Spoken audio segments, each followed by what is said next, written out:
Sesaat lagi Anda akan menyaksikan Polri Promoter, stabilitas pangan dan keamanan jelang Idul Fitri, in association with. Selamat malam, semangat promoter atau profesional, modern dan terpercaya terus digalakan dan diimplementasikan oleh Kepolisian Republik Indonesia. Masa pandemi virus corona di Indonesia dibarengi dengan bulan Ramadan menjadi tantangan bagi seluruh pihak termasuk Polri. Sebagai pelindung, pengayom dan pelayan masyarakat, Kepolisian Negara Republik Indonesia bukan hanya berperan dalam menjamin keamanan dan ketertiban masyarakat saja, namun juga menjamin pasokan pangan dan kelancaran distribusi bahan pangan agar tidak terjadi kelangkaan. Lalu apa saja tantangan yang dihadapi oleh Satgas Pangan Polri dan Korps Lalu Lintas Polri dalam menjamin kebutuhan masyarakat akan pangan dan pergerakan masyarakat di tengah pandemi COVID-19? Saya Lucia Saharwi, kita akan membahasnya bersama Kepala Satgas Pangan Polri Brigjen Polisi Daniel Silitonga, Direktur Keamanan dan Keselamatan Korlantas Polri Brigjen Polisi Krisnanda Dwi Laksana, dan Direktur Utama Badan Urusan Logistik Komjen Polisi Purnawirawan Budi Waseso. Selamat malam Bapak-Bapak semuanya. Selamat malam. Terima kasih sudah hadir di CNN Indonesia. Sehat-sehat semua ya Pak ya? Alhamdulillah. Alhamdulillah. Ya, kalau bicara kesehatan di tengah pandemi COVID-19 ini memang sesuatu yang sangat berharga begitu. Dan salah satu cara untuk menjaga kesehatan adalah dengan menjaga asupan makanan. Nah, langsung saja kita ke Satgas Pangan ini yang bicara soal makanan begitu ya Pak. Bagaimana Pak? Apa yang dilakukan dalam di tengah pandemi COVID-19 ini, Pak? Iya Mbak Usia, yang pertama yang Satgas Pangan lakukan itu kita yang langkah pertama yang kita lakukan adalah berkoordinasi dengan semua pihak yang bergerak di bidang pangan. Semua stakeholder yang bergerak di bidang pangan, kita berkoordinasi hari demi hari, itu kita memastikan dulu ketersediaan pangan itu apakah ada atau cukup. Nah, boleh saya katakan hasil koordinasi kita dengan seluruh pihak yang ada bahwa ketersediaan pangan secara nasional itu cukup. Memang ada beberapa komoditi yang memang menjadi perhatian kita, ada sedikit gangguan. Itu tetap pemerintah mengambil perhatian yang cukup serius tentang pemenuhan, misalnya seperti gula, bawang putih kemarin sempat ada gangguan, tapi sekarang bawang bombay, bawang putih sudah masuk, dan justru harga bawang putih sekarang agak sedikit mulai turun. Gula juga sudah dilakukan diversifikasi, terus upaya-upaya yang lain yang dilakukan oleh pemerintah sudah sangat baik, dan sekarang tahapnya untuk pendistribusian ke seluruh wilayah. Memang sedikit ada pendistribusiannya, ada sedikit gangguan, sedikit aja gangguan.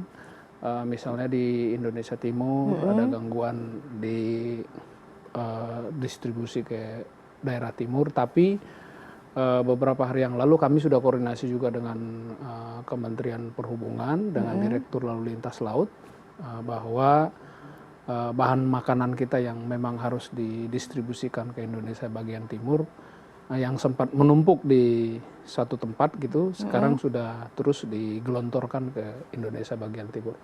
Tapi so far so good, sekarang ini sudah mulai merata begitu? Merata, harga tadi pagi saya lihat sudah agak terus mencapai dengan apa yang diharapkan oleh masyarakat gitu.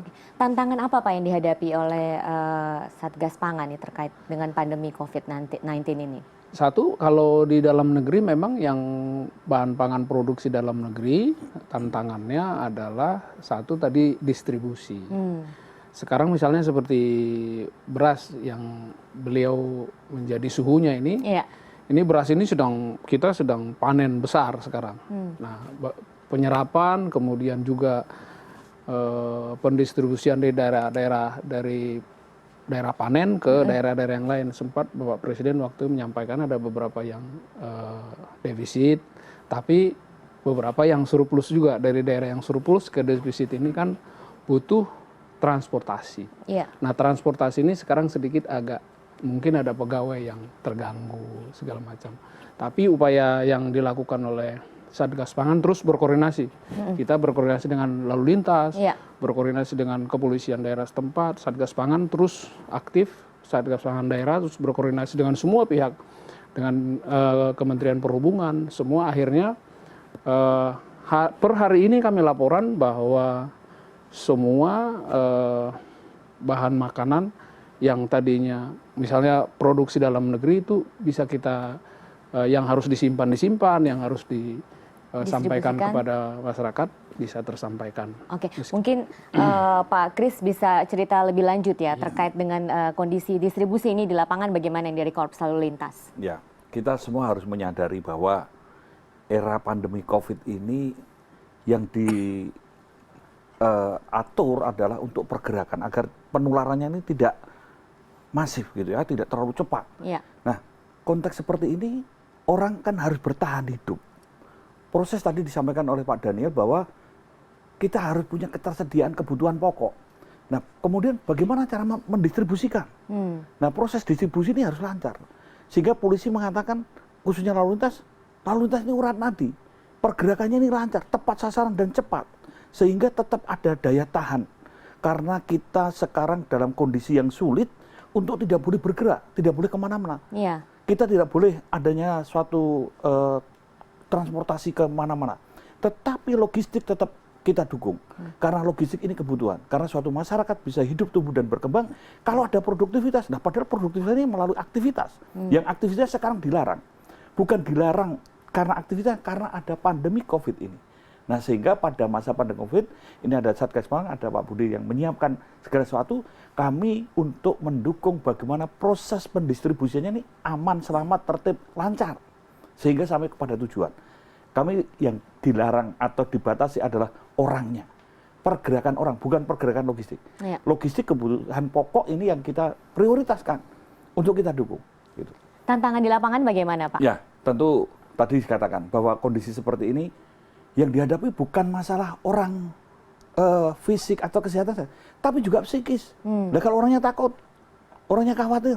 Nah, ini yang makanya harus dibangun bahwa kita bukan hanya mengatasi masalah COVID-nya, tapi psikis, semangat dan jiwanya. Sehingga orang ini sadar, peka, peduli, dan berbela rasa untuk membangun solidaritas sosial. Karena konteks seperti inilah yang harus dibangun. Ya. Bagaimana untuk tidak hanyut atau larut pada sesuatu yang provokatif, yang anarkis. Karena keteraturan sosial harus ada. Negara ini harus berdaulat, negara ini harus ada. Sehingga kita menunjukkan bahwa bangsa ini kuat, bangsa ini cerdas, bangsa ini beradab, bangsa ini memiliki ketahanan dan punya karakter yang kuat. Sehingga solidaritas harus dibangun. Nah, ini tadi disiapkan, pangannya ada, semuanya ada, pemerintah berjuang. Mengikuti aturan atau perintah dari pemerintah, anjuran pemerintah, ini harus ada kesadaran. Orang yang sadar maka akan tanggung jawab, bukan buahnya disiplin. Karena inilah kita sama-sama mencintai diri kita dan orang lain.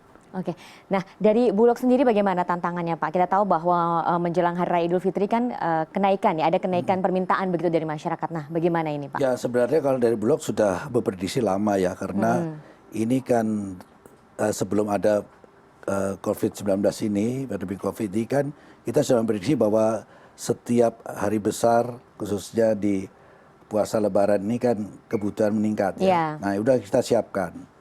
Hanya karena pada saat ini dibarengi dengan adanya pandemi COVID ini, maka tadi seperti disampaikan, kita agak terhambat, ya terhambat. Seperti sekarang nih kita kan sedang melakukan kesiapan dalam memenuhi stok ya, khususnya beras. Kalau boleh tahu berapa, Pak, stok beras kita saat ini? Hari ini dengan kita sudah mendistribusikan di seluruh Indonesia, kekuatannya semua, itu 1,4 juta ton. Itu bisa untuk berapa bulan, Pak? Artinya begini, Bulog itu kan hanya cadangan, cadangan ya. Kalau kebutuhan masyarakat Indonesia ini kan 1 bulan, itu untuk kebutuhan masyarakat Indonesia 260 juta itu kan diprediksinya itu 2,6 juta per bulan. Oh, oke. Ya. Nah, tapi kan Bulog ini aja cadangan. Ya. Digunakan pada saat diperlukan. Ya kan? Untuk apa? Tadi ketersediaan di wilayah-wilayah yang kurang ya, seperti kemarin kan Pak Presiden menyampaikan ada 7 wilayah ya yang defisit daripada beras. Ya. Itu. Nah, disitulah peran Bulog. Maka begitu ada kita mendapatkan laporan mendapatkan informasi, kita cek benar, tapi kita sudah pasti langsung mendiskusikan itu. Sebab hari ini juga sudah lengkap di seluruh Indonesia dengan kebutuhannya sesuai dengan kebutuhan wilayah. Ada rencana untuk menambah cadangan lagi atau bagaimana, Pak? Kita terus ini menambah cadangan. Kan ini sedang tadi sampaikan juga, kita sekarang sedang panen raya, ya. Ya. Nah ini kan kita menyerap terus dari sebanyak mungkin, ya. Prediksi kita, prediksi Bulog untuk Mei Juni ini, ya, kita akan menyerap sekitar 650.000 ton. Oke. Ya. Nah, dengan sekarang stok kita yang masih 1,4, ya. Kalau ini nanti ditambah kurang lebih tadi 600.000 ton, maka bisa 2 juta kan? Ya. Nah, tapi kalau nanti dibutuhkan, karena ini kan ada programnya Pak Mensos, ya, perintahnya Pak Presiden, programnya pemerintah, ya, untuk membantu tadi bentuk wujud beras-beras ke wilayah seluruh Indonesia, Ya. yang programnya sampai 20 juta masyarakat yang nanti akan dibantu oleh pemerintah, dibantu oleh Pak Presiden itu, ya selama 3 bulan, ya, program Pak Presiden ini kan Juni, ya kan, Mei, ini Juni, Juli, Ya. ya, paling lambat sampai Agustus, itu beliau 3 bulan. Nah itu Bulog harus menyiapkan 900.000 ton. Oke. Nah, tapi kalau 900.000 ton sampai bulan Agustus, berarti penyerapan kita kan kalau tadi 650, kita hanya kekurangan 250. Tapi 250 ini kan dengan stok kita yang 1,4 berarti kan masih di Cukup, atas ya? 1.200.000 ya, di atas 1.300.000, berarti kan masih memadai gitu ya, masih mencukupi. Karena apa? Nanti Agustus September itu ada panen. Ya, di Presiden gitu ya. Nah, Agustus September kita kan nyerap lagi. Dengan keluar itu pasti ada serapan lagi. Oke. Nah, terkait sinergitas antara Polri dengan Bulog ini bagaimana nih? Wah, kita memang sangat sinergi ya dari awal, karena tadi sudah dijelaskan oleh Pak Daniel tadi bahwa bagaimana beliau bertugas, ya kan, dari pengamanan distribusi, ya kan, lalu lintas itu juga kita terbantu. Kalau tidak kan nggak bisa, ya, apalagi sekarang dengan Tidak saling tumpang tindih ya? Tidak ya? Justru kita membagi tugas, mana perannya pengawasan, ya kan, nah perannya dari angkutan, kan gitu ya, untuk jalur lalu lintasnya, Iya. sudah kita bagi-bagi. Justru sampai hari ini kita sangat terbantu ya Bulog oleh beliau-beliau petugas-petugas, baik itu dari Polri maupun di TNI. Karena sekarang kondisi tadi yang sampaikan bahwa masyarakat sekarang takut. Bukan takut kenapa? Karena memang dalam pandemi COVID ini kan saling menjaga nih. Iya. Pergerakannya terbatas, ya kan, kegiatan jadi terbatas. Sehingga sekarang begitu ada panen, si masyarakat petani juga ragu-ragu di antara panen, terus begitu dia panen, ini angkutannya supirnya nggak ada. Karena tadi kan dia takut, ya kan. Nah, nanti kalau ada pun, ini bagaimana nih lalu lintasnya? Kami bisa ngangkut, bisa bawa nggak nih? Nah, itulah yang kita koordinasikan. Tapi selama ini alhamdulillah jadi nggak ada permasalahan di lapangan, berjalan terus ya. Ya, awal-awalnya saja, setelah ini sekarang juga jalan. Apalagi Pak Presiden sudah mengatakan khusus tadi yang disampaikan juga, kalau untuk pangan tidak ada pembatasan. Jadi untuk pangan lancar, sampai hari ini juga lancar. Ya, jadi kendaraan dari seluruh Indonesia, angkutan masuk kapal, bahkan kita juga meminta bantuan dikala tidak ada angkutan udara kemarin stuck, kita minta bantuan dari TNI, TNI AU khususnya untuk mengangkut bahan makanan itu, sehingga dari seluruh Indonesia sampai hari ini sebenarnya tidak ada yang kekurangan. Oke, ya. Pak Daniel mau ditambahkan mungkin terkait dengan sinergitas dengan Bulog ini? Memang apa yang disampaikan oleh Pak Buas tadi, untuk masalah beras ini sedikit agak ada pergeseran aja. Karena ada program pemerintah untuk pemberian, mengemas pemberian semacam bantuan sosial, baik yang diurusi oleh Kemensos maupun oleh Bulog sendiri. Ini agak sedikit merubah saja yang tadinya ada di gudang, terus bisa langsung dibawa, distribusikan kepada masyarakat. Ini mungkin kalau data kami memang hampir mirip dengan yang disampaikan oleh Pak Buas tadi itu, kalau data kami kemarin hampir kira-kira 1 juta dibutuhkan untuk bantuan sosial ini. Dan ini memang ada sedikit pergerakan harga di lapangan akibat dari itu. Jadi meningginya permintaan untuk bantuan sosial baik yang dilakukan oleh pemerintah maupun oleh swasta-swasta maupun oleh pribadi-pribadi yang sekarang ini mereka mau membantu masyarakat dengan membuat kemasan-kemasan. Nah sekarang ini juga misalnya dalam paket-paket lebaran misalnya tidak terlepas dari beras juga yang di dalamnya gitu. Oleh karena itu agak sedikit saja, kira-kira 1-2% agak sedikit naik harga di lapangan. Itu saja sebenarnya. Tapi itu so far kami melihat itu masih dalam masih bisa batas ditoleransi begitu ya. Oke, baik, lalu kedepannya bagaimana strategi baik dari Polri maupun Bulog ini terkait menghadapi masalah Idul Fitri, menjelang Idul Fitri ya di tengah pandemi Corona ini, kita masih akan bahas lebih lanjut nanti. Dan pemirsa, kami masih akan kembali sesaat lagi.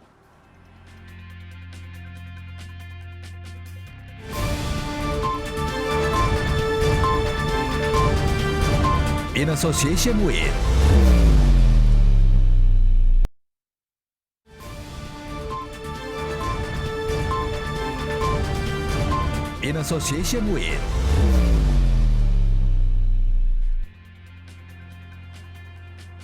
Kepolisian Negara Republik Indonesia juga menjadi bagian dari tim percepatan penanganan pandemi COVID-19 di tanah air, di mana sektor pangan, keamanan, serta transportasi menjadi bagian yang sangat penting dalam penanganan pandemi COVID-19.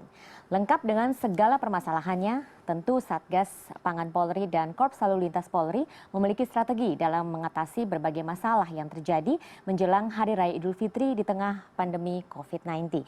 Langsung saja kita tanyakan kepada Pak Kris, ini bagaimana Pak strategi yang akan dilakukan dari Korps Lalu Lintas menghadapi masalah-masalah dan dalam menjamin stabilitas atau distribusi pangan begitu Pak? Ya, yang berkaitan dengan masalah pendistribusian tadi bahan pangan kemana-mana ini kita sudah membuat suatu kebijakan tadi yang saya katakan bahwa untuk logistik, untuk kepentingan kebutuhan pokok ini harus didukung, harus lancar, harus cepat. Yang kedua, kita menghadapi Lebaran ini kepolisian melakukan suatu operasi ketupat. Nah di sini ada sesuatu yang berbeda dengan tahun yang lalu. Kalau tahun lalu itu yang dibatasi pergerakan dari kendaraan logistik yang didulukan manusianya. Tapi sekarang dibalik. Karena ada pandemi COVID, kita sekarang mendahulukan kepada pergerakan logistik karena ini untuk bertahan hidup. Dan ada larangan untuk mudik tadi dikatakan. Nah, disinilah bagaimana kepolisian untuk selalu bisa berjaga, mengawasi, meminimalisir sekecil mungkin agar jangan terjadi kebocoran-kebocoran. Nah, ada penyekatan, ada putar balik, ada langkah-langkah yang kita jaga, ada beberapa checkpoint yang dilakukan oleh Korlantas, kemudian dilakukan oleh tingkat Polda, tingkat Polres, bahkan ada poin-poin di setiap kota ada bagian-bagian untuk checkpoint ini. Nah, konteks seperti ini tadi dikatakan bahwa kita juga punya back office dikendalikan oleh posko pada yang ada di Traffic Management Center, sehingga informasi, komunikasi, komando kendalian dan sistem pergerakan cepat atau quick response time ini bisa dilakukan dengan baik, sehingga apa yang terjadi di lapangan kalau ada permasalahan, karena permasalahan ini tidak hanya kita berbicara datar atau aman-aman, tapi ketika terjadi emergensi cepat ditangani. Nah ini sistem yang harus kita sudah siapkan, jadi kondisi aman, kondisi lancar, tetap kita bagaimana semua berjalan dengan baik, dan ketika terjadi emergensi kita segera mengatasinya. Dan tadi yang dikatakan bahwa bagaimana kita juga tetap memotivasi kepada masyarakat untuk tetap punya pikiran yang positif, hati yang bergembira, untuk mentaati aturan atau anjuran pemerintah, sehingga kita semua ini saling ada solidaritas sosial. Ini yang menurut saya paling penting, karena ini akan berdampak pada keteraturan sosial, sehingga termasuk pangan. Pangan ini yang paling mendasar, ini disiapkan dulu, jangan sampai ada orang yang alasan begini, karena isu ini akan menjadi label. Label akan menjadi suatu kebencian dan dampaknya pada konflik. Ini yang kita lakukan, bahwa polisi melakukan strategi ini adalah untuk keteraturan sosial. Karena hidup, tumbuh, dan berkembang suatu negara ada keteraturan sosial. Oke, jadi bagaimana strategi menghadapi kalau ada yang sengaja berkedok begitu mendistribusikan barang tapi ternyata tujuannya kita lain sekarang begitu? pasti namanya di dalam masyarakat ada suatu penyimpangan sosial. Nah, disinilah yang kita lakukan. Itu semua adalah kontraproduktif dan itu yang dilakukan. Kita harus bangga kalau tertib. bukan bangga kalau melanggar. Ya. Nah, selalu ada peluang-peluang. Sehingga yang dilakukan oleh kepolisian khususnya lalu lintas tadi dikatakan bagaimana kita mengatasi atau meminimalisir terjadinya kemungkinan kecil. Kita juga ada sistem elektronik, ada sistem ETLI, ada sistem kamera, ada sistem gate yang bisa mengawasi, yang bisa ada sistem informasi. Bahkan kita juga ada sistem sosial untuk memotret orang, siapa perilakunya. Kita walaupun tidak bisa secara hukum dengan tegas mengatakan ini salah benar, tetapi ada sistem sosial yang kita sampaikan. Kita viralkan orangnya, kendaraannya. Karena ini apa? Karena ini akan merusak keteraturan sosial. Jadi konteks yang paling penting adalah bagaimana tetap bertahan dan hidup tumbuh berkembangnya kehidupan. Ya. Karena inilah yang tadi disampaikan oleh Pak Buas dan Pak Daniel, ini sangat penting dan mendasar karena inilah yang kebutuhan pokok untuk dapat bertahannya itu, Ya. untuk tetap adanya keteraturan sosial. Oke, Pak Daniel, bagaimana untuk strategi menjamin stabilitas pangan ini, Pak? Begini Mbak, yang pertama yang kami lakukan pertama itu adalah satu, menyamakan persepsi dulu antara semua stakeholder yang ada, bahwa yang harus kita dahulukan adalah ketersediaan pangan ini aman dulu. Ya. Dan itu sudah lama, jauh hari sudah kita sepakati ini, aman dulu. Selama masa pandemik ini yang dibutuhkan yang paling basic adalah untuk mengurangi kecemasan masyarakat adalah mereka makan siap. Ya. Nah, pemerintah tentunya menyiapkan kebijakan-kebijakan dengan untuk kesiapan ini. Itu secara kesiapan ini dulu kita pastikan ada. Dan langkah berikutnya adalah menjamin ketersediaan ini sampai kepada publik dengan harga yang pas, yang terjangkau tentunya. Nah, upaya untuk supaya tidak terjadi lagi kelangkaan komoditas seperti kemarin misalnya gula pasir di bulan April begitu. Nah, ini bagaimana, Pak? Nah, yang dilakukan oleh pemerintah kita bersama-sama ini selalu rapat bersama adalah misalnya mengubah misalnya stok yang ada yang tadinya misalnya kebijakan pemerintah ya gula mentah dirubah menjadi gula kristal putih, gula konsumsi kemarin itu sekitar 250.000 untuk dipercayakan kepada 10 perusahaan untuk menggiling ulang ya. Tadinya gula ini untuk industri tapi dialihkan begitu dulu, ya? sebenarnya bukan dialihkan ya. Penggunaannya sementara diprioritaskan kepada masyarakat dulu karena industri kan juga butuh tapi masih ada. Ya. Prioritas yang utama yaitu masyarakat. Ya. Itu strategi-strategi ini kita baca di lapangan sesuai dengan kebutuhan masyarakat. Kan kebutuhan bergerak terus hari demi hari. Ini evaluasi kita lakukan hari demi hari bersama, secara bersama. Des yang kita punya itu membaca terus kebutuhan masyarakat, pergerakan apa yang kurang, harga yang terus yang dipermainkan. Nah, strategi yang ketiga yang kami lakukan adalah mengawasi harga ini agar para pemain pasar ini tidak mempermainkan situasi COVID ini dengan menaikkan harga secara ugal-ugalan. Ya.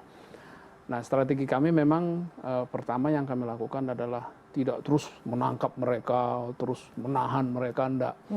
Tapi kami mengedepankan pendekatan, memberitahukan, jangan lakukan itu karena juga kebutuhan masyarakat. Persuasif yang kami lakukan. Tapi bukan berarti kami tidak bisa melakukan penindakan. Ada beberapa yang kami lakukan penindakan. Ada beberapa yang jadi diberikan peringatan dulu begitu ya, yang Pak, sudah diperingatkan masih tetap juga kami lakukan penindakan. Oke. Nah, supaya masyarakat ini tidak sampai panik buying, bagaimana, Pak? Nah, beberapa yang lalu memang ada beberapa di retail modern yang sempat kami lakukan pembatasan. Ini sepakat. Ya. Asosiasi Retail Modern dan Asosiasi Pedagang Pasar itu kami rembuk bersama. Kalau misalnya kita tidak lakukan pembatasan, maka akan mempengaruhi psikologi masyarakat untuk melakukan pembelian secara besar-besaran. Padahal belum tentu itu dibutuhkan dan belum tentu kita tidak siap stok yang ada. Nah, ini mempengaruhi. Nah, sempat memang kami memberikan peringatan, memberikan surat kepada seluruh retail yang ada agar barang-barang tertentu yang menjadi kebutuhan yang dilakukan pembelian. Nah, suatu saat memang kami pernah lihat gitu. Jadi antri misalnya 30 orang. Karena ada membeli dengan secara tidak lebih biasanya gitu, membeli dengan banyak gitu. Antrian ke-20 sudah tidak Tidak kebagian, dapat. marah.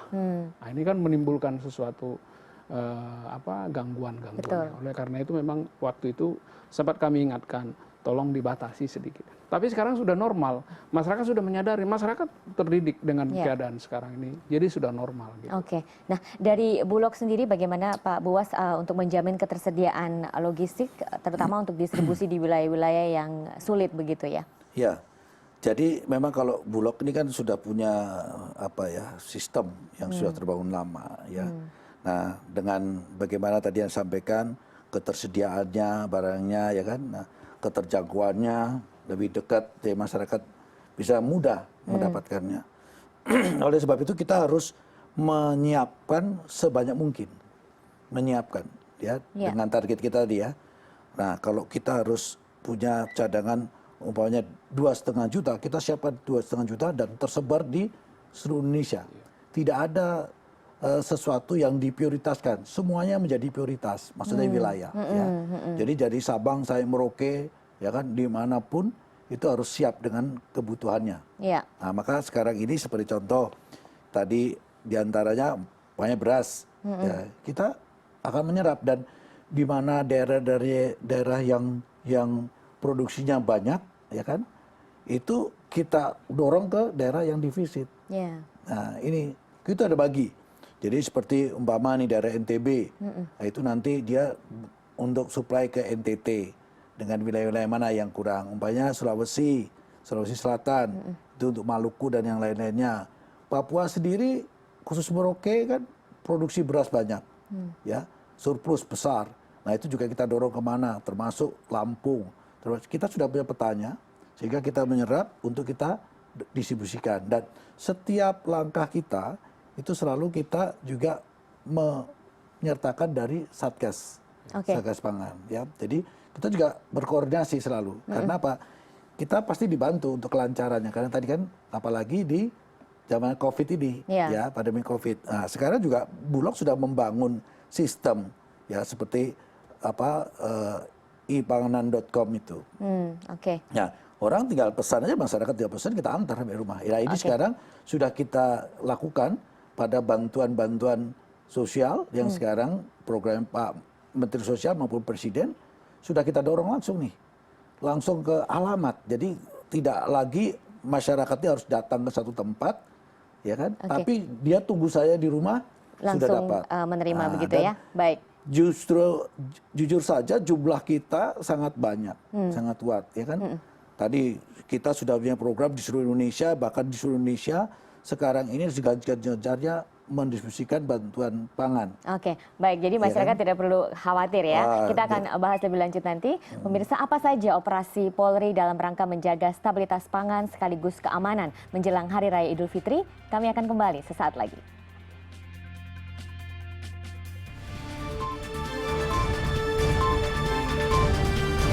In association with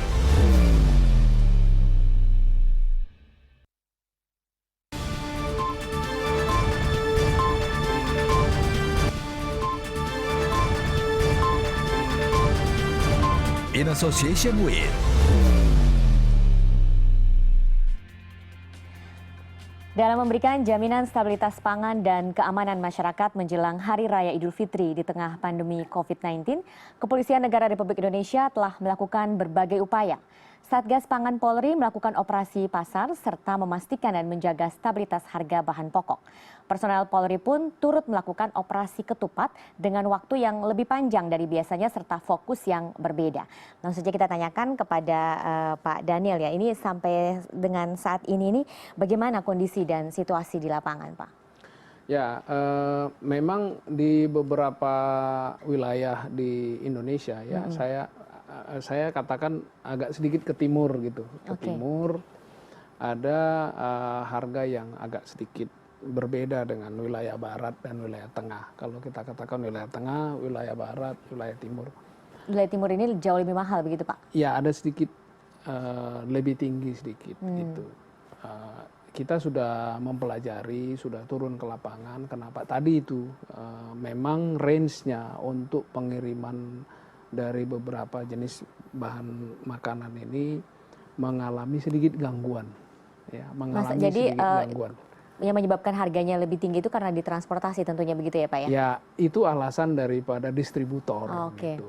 Padahal sesungguhnya kami kemarin waktu diskusi dengan Kementerian Kelautan dan Kementerian Perhubungan, sebenarnya pemerintah kan sudah menyiapkan tol laut sesungguhnya dari Indonesia bagian timur ke beberapa 27 atau 32 titik. Itu yang di-cover oleh pemerintah, disiapkan oleh pemerintah. Seharusnya kan kemarin itu kami hanya memfokuskan waktu kita diskusi dengan Kementerian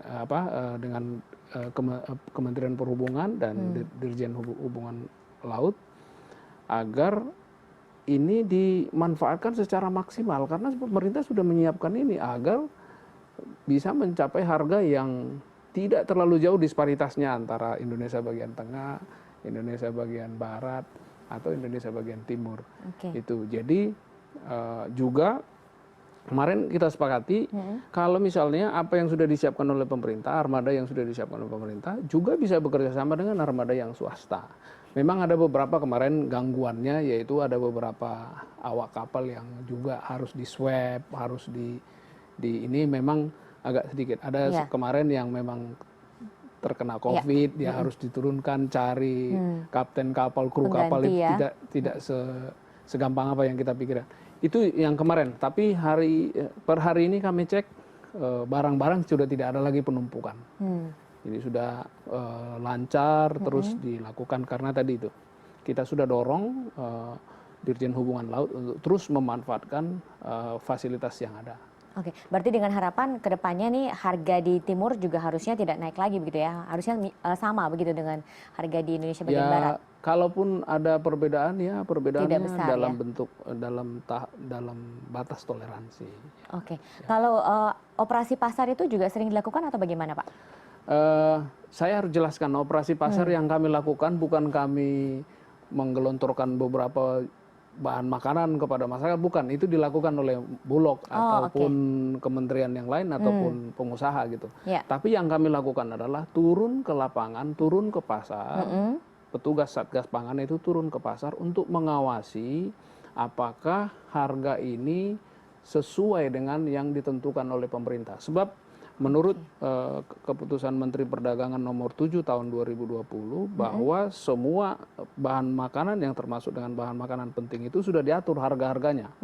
Misalnya seperti gula 12.500, beras 11.000, 9.500, seperti itu.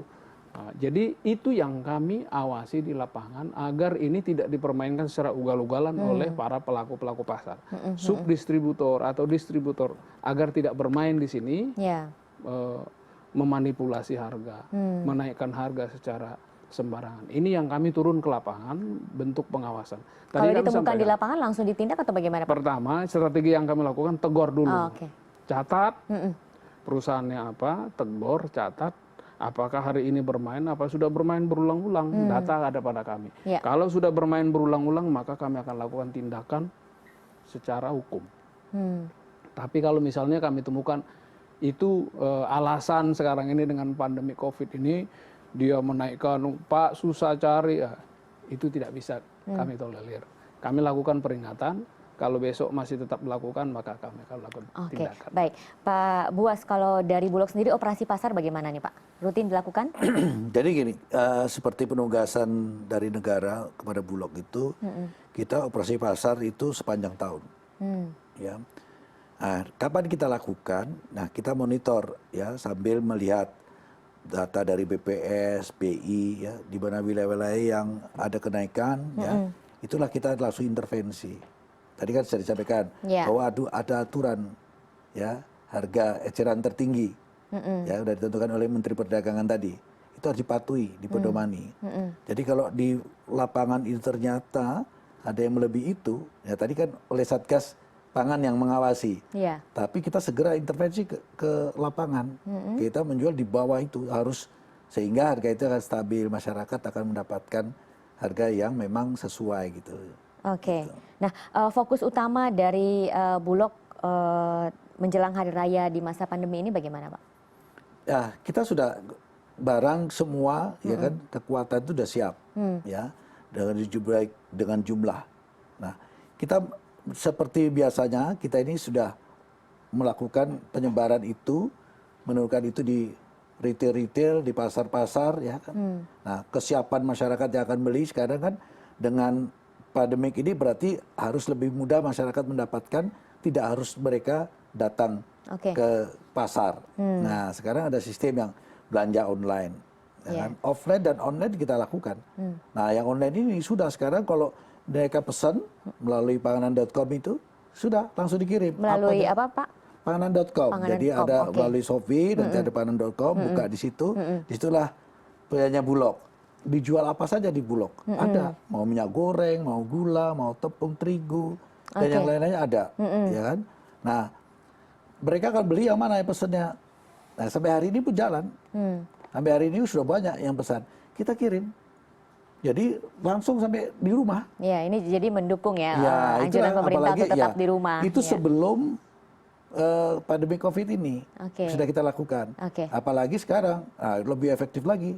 Nah, dan sekarang juga kita praktekkan pada saat penugasan kita, ya kan, terhadap tadi penyaluran bantuan-bantuan sosial. Iya. Jadi kita beda, kita langsung datanya dikirim, ya? dari data dari medsos, namanya, alamatnya, langsung kita kirim ke rumah. Gitu. Baik. Jadi ini menghindari untuk masyarakat berkumpul juga, begitu ya.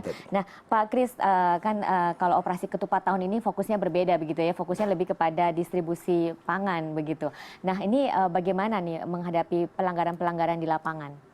Ya, pelanggaran-pelanggaran masalahnya ini bagaimana? tentu kita lihat bahwa masih ada orang yang coba-coba menggunakan katakan kucing-kucingan ya begitu ya, atau lewat jalan tikus dan tapi artinya kita untuk secara umum boleh dikatakan ini bisa sangat dapat dikendalikan karena hampir semua ruas penggal-penggal jalan keluar masuk ini sudah dijaga dan ada penyekatan-penyekatan. Yang kedua, pada tingkat Polres untuk di kota, masing-masing kota pun juga ada suatu tindakan untuk menyekat, untuk mengawasi, untuk membatasi. Contoh saja ada salah satu seperti di Banyumas misalnya. Memang di sana tidak melakukan PSBB, tapi mereka secara ketat untuk mengatur, membuat suatu pengawasan, penyemprotan, pengecekan, bahkan mewajibkan orang menggunakan masker. Protokol-protokol COVID tetap dilakukan. Nah, pada konteks seperti ini, yang menjadi permasalahan sebenarnya kita harus sadar bahwa masalahnya bukan dilarangnya. Jangan berpikir selalu inginnya dilarang. Kalau dilarang terus melanggar, bukan begitu ya. Tapi kita berpikir adalah bagaimana menyelesaikan pandemi COVID ini. Ini perlu kepatuhan, perlu solidaritas sosial, perlu kerjasama yang baik. Karena ini permasalahan yang luar biasa, yang semua negara juga terdampak. Dan bagaimana ini bisa menyelesaikan dengan tidak ada konflik, tidak ada masalah. Karena ini akan berefek sangat luas, tidak hanya masalah kesehatan, tetapi masalah sosial, masalah keamanan, masalah keteraturan, masalah yang lain-lainnya juga. Terutama kita banyak hal-hal yang berkaitan dengan masalah kemanusiaan. Nah, pada konteks seperti inilah operasi ketupat ini juga berpikir bagaimana untuk tetap adanya sesuatu yang aman, yang selamat, yang tertib, yang juga lancar. Kalau kita melihat sekarang, ketika tidak ada hambatan, orang pasti ngebut. Nah, kecepatan maksimal yang dilanggar ini menjadi black spot, menjadi rawan kecelakaan. Ini yang menjadi perhatian kami. Kami juga memikirkan keselamatan. Jangan sampai ada orang korban. Ketika terjadi korban, bagaimana menyelesaikannya dengan cepat mengatasinya, karena ini akan jangan sampai terhambat. Karena konteks tadi yang harus diberikan, yang sudah ada, yang sudah baik, yang harus juga tadi berbagai permasalahan yang dilakukan. Karena konteks seperti ini, kita bukan bekerja sendiri, tapi bersama-sama para pemangku kepentingan lainnya, para stakeholder, untuk bisa mengatasi masalah COVID ini dengan baik dan benar, dan tanpa ada masalah, maksud saya konflik yang berkepanjangan. Artinya, ketahanan nasional tetap ada. Dan kita juga punya suatu kedaulatan, suatu kemampuan untuk bertahan, sehingga keteraturan sosial tetap terjaga. Jadi kepatuhan masyarakat ini penting sekali ya, begitu ya Pak, itu untuk mengikuti. Bukan karena saya patuh karena terancam, karena dijaga. Atau karena takut begitu ya. Karena orang yang sadar akan tanggung jawab. Dan ini berarti kalau sadar, patuh, ini mencintai diri kita dan juga sesama atau orang-orang yang kita cintai. Ya, nah kalau ditanya fokus utama dari Korlantas Polri menjelang Hari Raya pada masa pandemi ini jadi apa Pak? Kita fokuskan bagaimana tadi berkatakan logistik ini lancar, karena ini sangat dibutuhkan, karena ini untuk kebutuhan pokok untuk bisa hidup, bertahan hidup. Walaupun ini kita mengatakan pada idealnya harus tumbuh dan berkembang, tapi pada saat ini saya bertahan hidup. Karena apa? Ketika, ini kalau orang Jawa ini mohon maaf, kalau sama Pak Daniel ya, kalau Pak Buat mungkin tahu ya, wong ngelih ki nesu. Lapar itu marah biasa. Kalau ini tidak terpenuhi, ini gampang dipancing. Nah, tapi dengan kesadaran sosial, solidaritas sosial, walaupun ngelih, tapi bisa ngalah, bisa memahami, dan bisa ngalih, bisa melakukan perubahan, bertahan. Ini tidak hanyut dalam anarkisme. Ini yang paling mendasar, karena ini adalah kedaulatan suatu bangsa. Ini harus kita tunjukkan bahwa kita mampu mengatasi ini dengan baik dan benar. Baik, kita masih akan lanjutkan lagi perbincangan pemirsa, bagaimana sinergitas Korps Bayangkara dengan stakeholder lain dalam upaya menjamin stabilitas pangan dan keamanan dalam negeri menjelang Hari Raya Idul Fitri. Kami akan segera kembali sesaat lagi.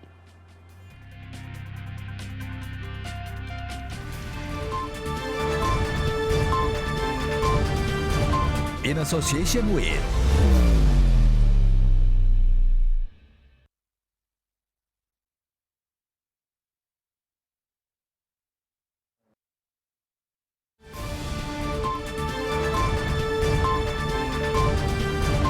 in association with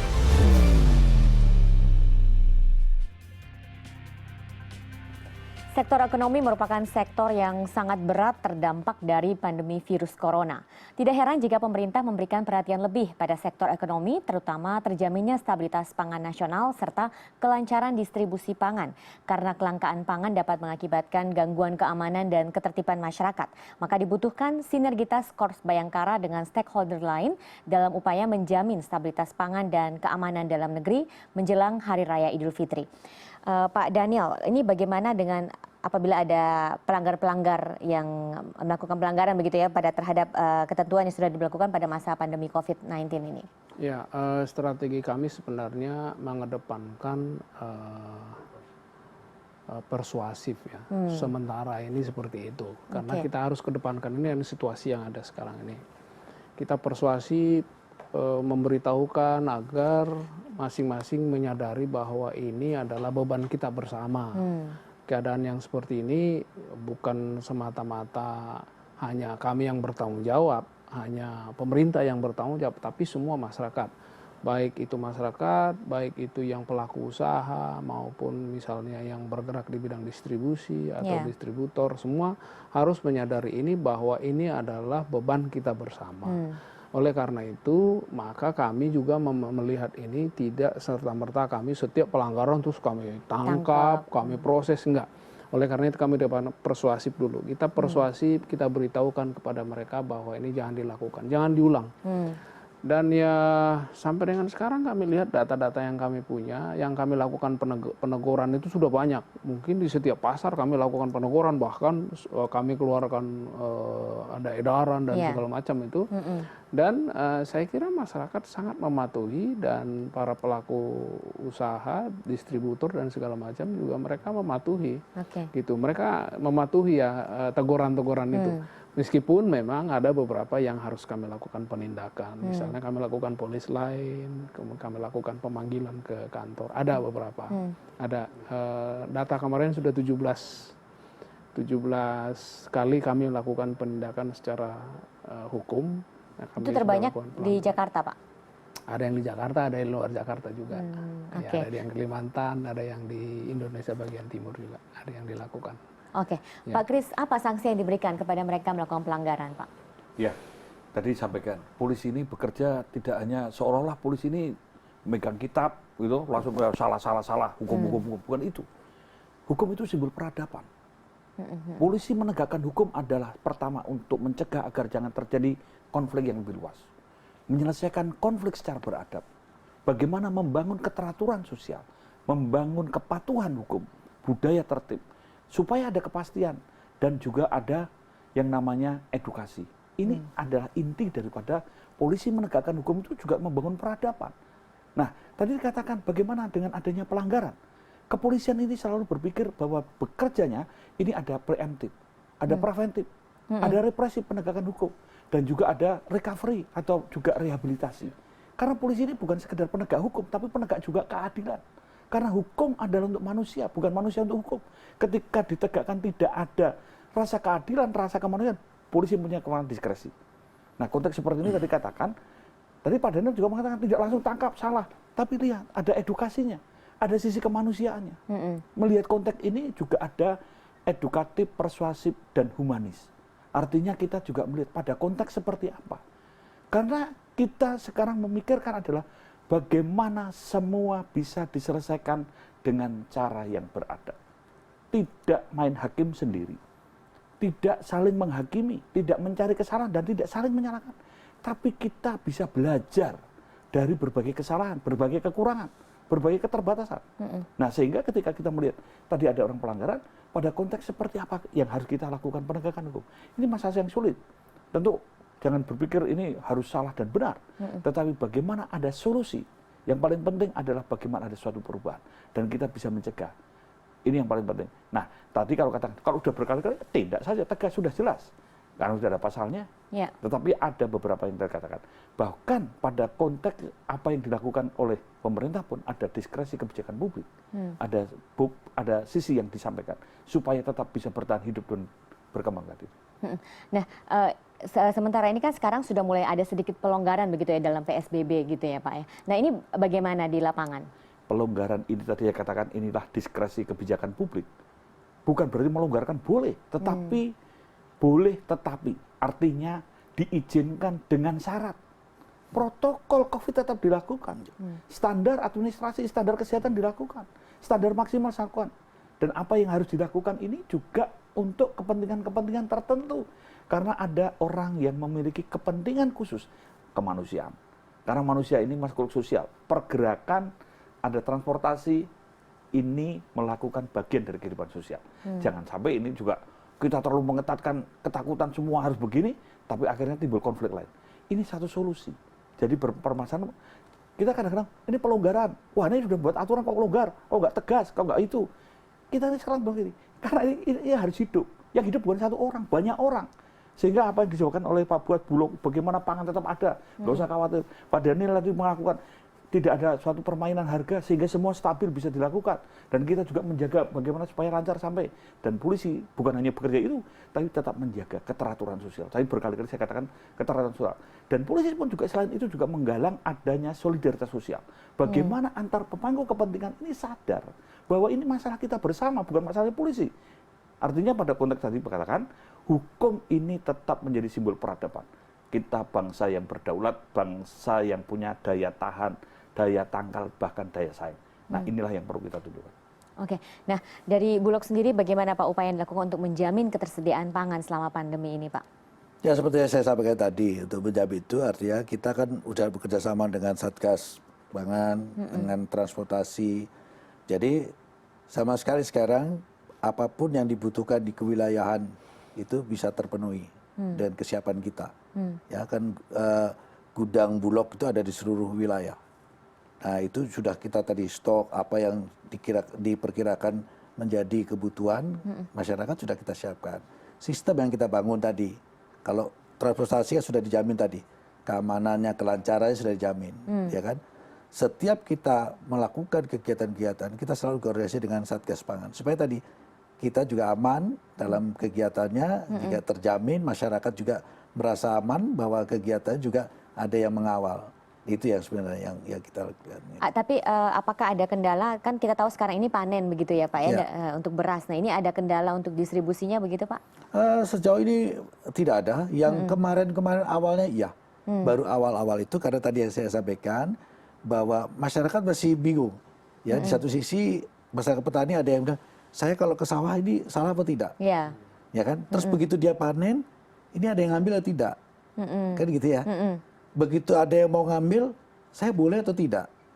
Ya kan? Begitu dia bawa angkutan, supirnya dibilang, nanti saya takutnya dicegat di jalan. Tapi ini semua kan hanya baru awal-awal.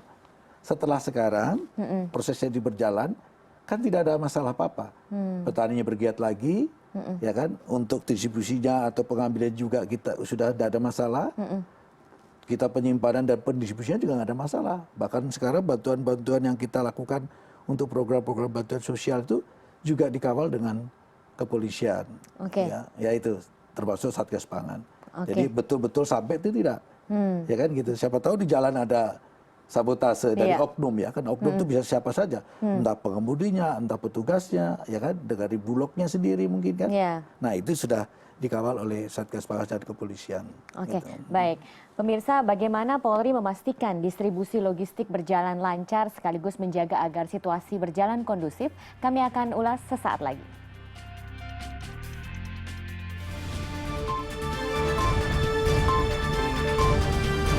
In association with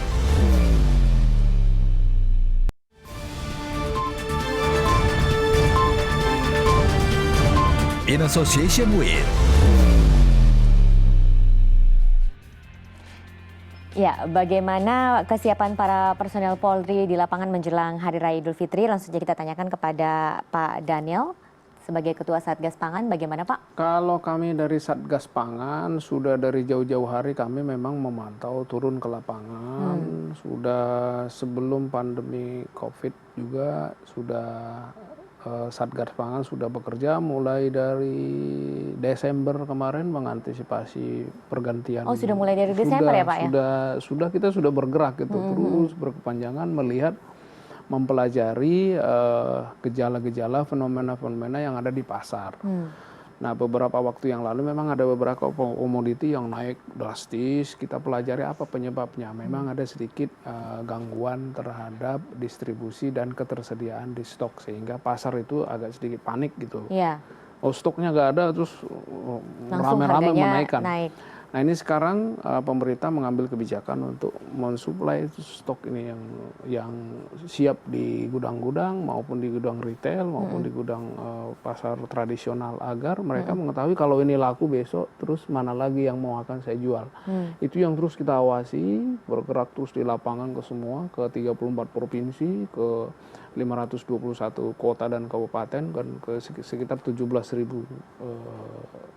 kecamatan itu ya. Kita terus ada mengawasi itu agar pasar ini semua bisa terkendali. Meskipun ada kenaikan, barangkali ya kenaikannya tidak terlalu signifikan lah, masih dalam jangkauan masyarakat. Ada beberapa yang memang naik kemarin itu sangat signifikan, misalnya seperti gula naik sampai 21.000, tapi sekarang sudah harga hari ini sudah sampai mencapai 14.000, 15.000, turun. Ada di daerah tertentu yang sudah sampai memang di pasar-pasar retail modern itu memang tetap kita perjanjian kita jual mereka 12.500 gula. Bawang sempat kemarin naik sampai 60.000, 70.000 di Indonesia bagian. Tapi sekarang sudah di Jawa Timur tadi sudah 24.000. Kemudian di Indonesia Timur sudah 40-an ribu. Ya. Jadi itu artinya data yang kami punya bahwa import yang masuk untuk bawang ini sudah merata gitu. Nah, jadi yang kita lakukan adalah mengecek terus ketersediaan, harga ini tetap menjadi harga yang terjangkau di masyarakat. Itu fokus utama kita. Ya. Dari Korps Lalu Lintas, bagaimana Pak Kris kesiapan para personel menjelang Hari Raya Idul Fitri ya? Ya, kita semua ini adalah sebagai tahu bahwa polisi ini menerapkan sistem nasional. Artinya perintah ini ada sistem satu komando. Dari tingkat Mabes, tingkat Polda, tingkat Polres, tingkat Polsek. Ini kita sudah siap jaringan yang kita amankan untuk operasi ketupat, termasuk mendukung logistik ini. Jalur tol, jalur selatan, jalur utara, jalur arteri-arteri yang lain, ini juga semua diatur, dijaga, diamankan. Bahkan kita juga berusaha untuk apa tadi dikatakan bahwa bukan sekedar lancar, tetapi juga harus aman dan selamat. Karena kan kita melihat ada yang berbasis wilayah, ada yang berbasis fungsi, ada yang berbasis dampak masalah. Nah, dampak masalah ini sebenarnya akar masalah bukan urusan polisi, termasuk pangan ini bukan urusan polisi. Tapi ketika terjadi sesuatu kekurangan, tidak ada sesuatu, ini menjadi urusan polisi. Maka polisi tadi pemolisinya ada 3 model, berbasis wilayah, berbasis fungsi, dan juga berbasis dampak masalah. Maka tadi dikatakan Satgas harus bekerja sama dengan lintas wilayah, lintas stakeholder, dan kita sama-sama mencari akar masalah dan menemukan solusi yang dapat diterima semua pihak. Nah, kesiapan kita dari Korlantas, tadi katakan bahwa kita ada poskonya, ada dikendalikan dari TMC, Traffic Management Center, National Traffic Management Center yang ada di Korlantas, yang nanti akan didukung oleh regional TMC yang ada di wilayah. Ini sebagai posko, sebagai K3I-nya, sebagai pusat komando kendali koordinasi informasi, ini ada di wilayah dan sampai kepada tingkat Polres. Dan kita semua berdasarkan peta digital, kita bisa melihat jalur mana yang lancar, jalur mana yang terhambat. Kita lihat dalam Google Map, kan kita bisa melihat pada alur-alur mana. Nah, disitulah kita juga ada checkpoint, ada posko, ada pamatwil, ada patroli, ada petugas-petugas yang lapan yang bersama pemangku kepentingan lainnya. Tidak Jadi semuanya sudah siap begitu ya Pak ya? Kita sudah siap untuk memberikan pelayanan, termasuk hal-hal yang sifatnya emergensi. Oke, baik, dari Bulog bagaimana untuk memastikan kepada masyarakat supaya tidak khawatir begitu dengan stok, cadangan stok di tanah air? Seperti saya sampaikan tadi, dalam stok di Bulog itu aman. Ya.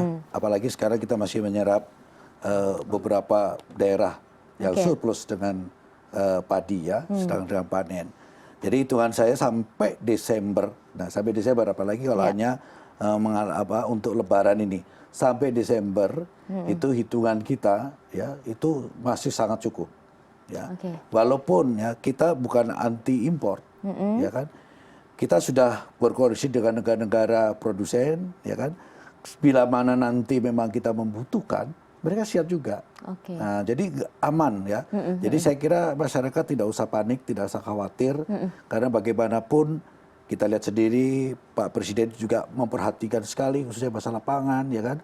Kita semua stakeholder yang berhubungan dengan pangan semua diperahkan untuk menyiapkan ini semua. Jadi jangan sampai masyarakat terus malah berpikir wah ini rawan pangan. Tidak, memang kita cukup ya. Dan sampai hari ini saya sampaikan tadi kita jumlahnya 1,4 juta ton dan yang akan menambah terus karena masa panen. Demikian juga dengan lain-lainnya tadi disampaikan Bulog juga ada penugasan untuk impor gula kristal putih. Ya, dan ini sudah datang. Keterlambatan baru datang 21.000 dan sudah mulai kita diskusikan mulai kemarin sampai hari ini sampai selesai kita diskusikan di seluruh Indonesia dari Sabang sampai Merauke. 1 minggu kemudian datang lagi 28.000 ton. Nah, ini juga kita akan segera sebarkan. Jadi nanti harapan kita ya tadi gula kembali normal gitu. Baik, terima kasih Pak Buas, Pak Daniel dan juga Pak Kris untuk informasinya. Semoga dengan informasi ini bisa meyakinkan masyarakat ya bahwa memang tidak perlu mengkhawatirkan dan sudah pasti kestabilan pangan menjelang Hari Raya Idul Fitri ini sudah pasti terjamin begitu ya, sehingga bisa membuat masyarakat lebih tenang dan kita bisa bersama-sama dengan pemerintah menekan laju penyebaran COVID-19 ini ya. Baik. Dan pemirsa, demikian Polri Promoter kali ini. Selamat malam, saya Lucia Sari undur diri. Terima kasih.